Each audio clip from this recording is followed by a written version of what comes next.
Loyiha ishi. Mavzu: transport yo'llari iqtisodiy rivojlanish yo'li. Fan: geografiya. Sinf: 8-J sinf. O'qituvchi: Alimova Zebo. Tayyorlagan o'quvchi: Usmonova Jasmina. Ovozlantirgan o'quvchi: Usmonova Jasmina. Bugun sizlarga transport yo'llari iqtisodiy rivojlanish yo'li mavzusida batafsil va keng qamrovli ma'lumot bermoqchiman. Transport tizimi har qanday davlat iqtisodiyotining eng muhim asosiy tarmoqlaridan biri hisoblanadi. Chunki transport orqali odamlar, xomashyo, tayyor mahsulotlar va xizmatlar bir hududdan boshqa hududga yetkaziladi. Transport rivojlangan davlatlarda savdo tezlashadi, sanoat va qishloq xo'jaligi rivojlanadi hamda aholi turmush darajasi oshadi. Agar transport tizimi yetarli darajada rivojlanmagan bo'lsa, mahsulotlar bozorga kech yetib boradi, transport xarajatlari oshadi va iqtisodiy rivojlanish sekinlashadi. Shuning uchun transport infratuzilmasi iqtisodiy taraqqiyotning asosiy omillaridan biri hisoblanadi. Avtomobil yo'llarining ahamiyati.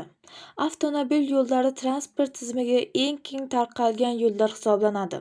Ular shaharlar, qishloqlar, sanoat hududlari va bozorlarni bir-bir bog'laydi. Ichki savdoni asosiy qismini aynan avtomobil transporti orqali amalga oshiriladi. Qishloq xo'jaligi mahsulotlari, masalan, meva, sabzavot, g'alla va paxta asosan avtomobil yo'llari orqali shaharlarga yetkaziladi. Agar yo'llar sifatli bo'lsa, mahsulotlar tez yetib boradi va o'z sifatini saqlab qoladi. Aks holda transport xarajatlari ko'payadi, mahsulotlar narxi oshadi, aholi uchun qiyinchiliklar yuzaga keladi. Shuning uchun avtomobil yo'llari rivojlantirish iqtisodiyot uchun juda muhimdir. Temir yo'llarning iqtisodiy roli. Temir yo'llari uzoq masofalarga katta hajmdagi yuklarni tashishda eng qulay transport turi hisoblanadi. Og'ir sanoat mahsulotlari, metall, ko'mir, neft va qurilish metallari asosan temir yo'l orqali tashiladi.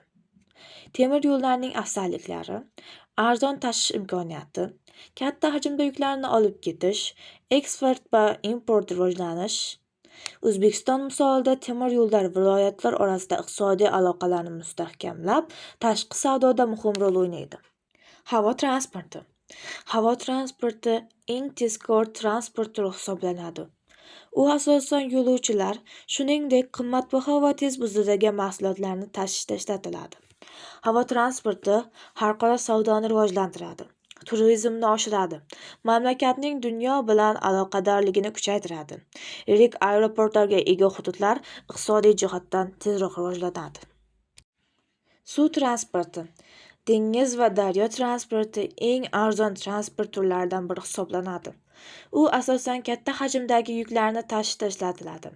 Neft, gaz, don va konteyner yuklari suv transporti orqali olib o'tiladi. O'zbekiston dengizga chiqish imkoniga ega bo'lmasa ham, qo'shni davlatlar portlari orqali tashqi savdo amalga oshiradi.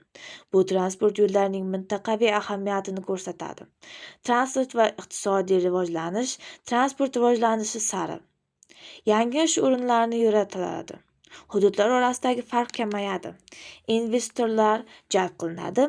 Yaxshi transport tizimi iqtisodiy barqarorlikni ta'minlaydi va davlat rivojiga katta hissa qo'shadi. Xulosa qilib aytganda, transport yo'llari iqtisodiy rivojlanishning eng muhim omillaridan biridir. Avtomobil, temir yo'l va havo-suv transporti birgalikda ishlaganda mamlakat iqtisodiyoti tez va barqaror rivojlanadi. Usmonova Jasmina tarafidan yozilgan.